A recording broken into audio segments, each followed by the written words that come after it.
Just a quick overview of this controller I was telling you about.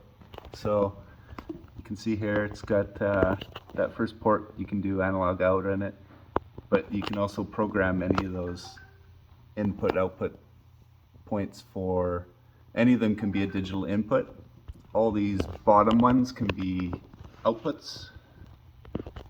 So right now I've got an analog out on the first one for conveyor speed, and then output beside it for the conveyor enable, and then just lamps for the push button state, and then inputs for control power, e-stop, start button, and detect sensor.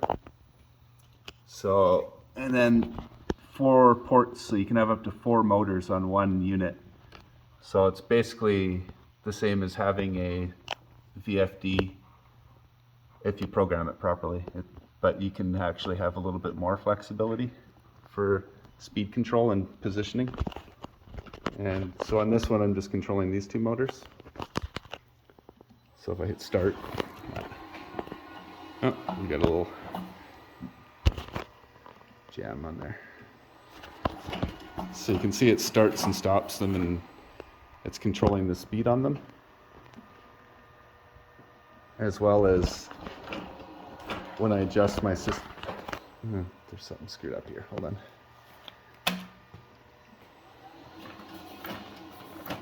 So when I adjust my system speed, you can see on the fly, it's gonna change the analog output to slow down that conveyor, and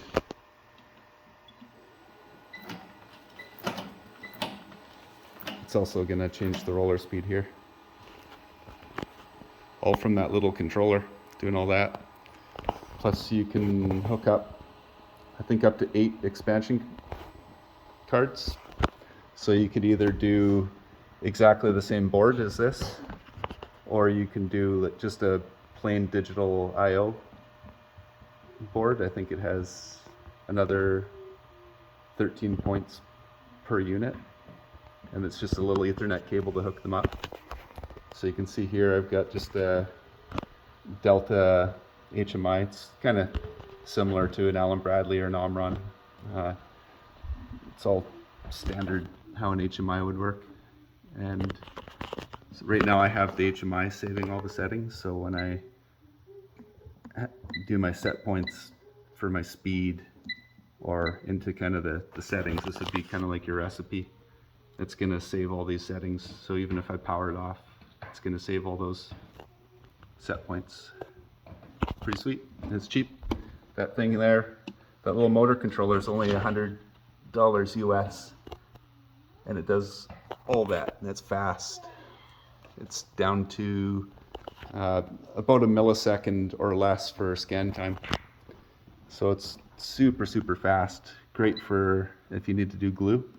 So yeah, you can see right now my average scan time's like 1/8 of a second, or 1/8 of a millisecond, and the maximum was about 9 milliseconds, and that's just on boot up when it's firing up all the Ethernet controls and stuff. It has a little slowdown, but it's really fast. Pretty sweet.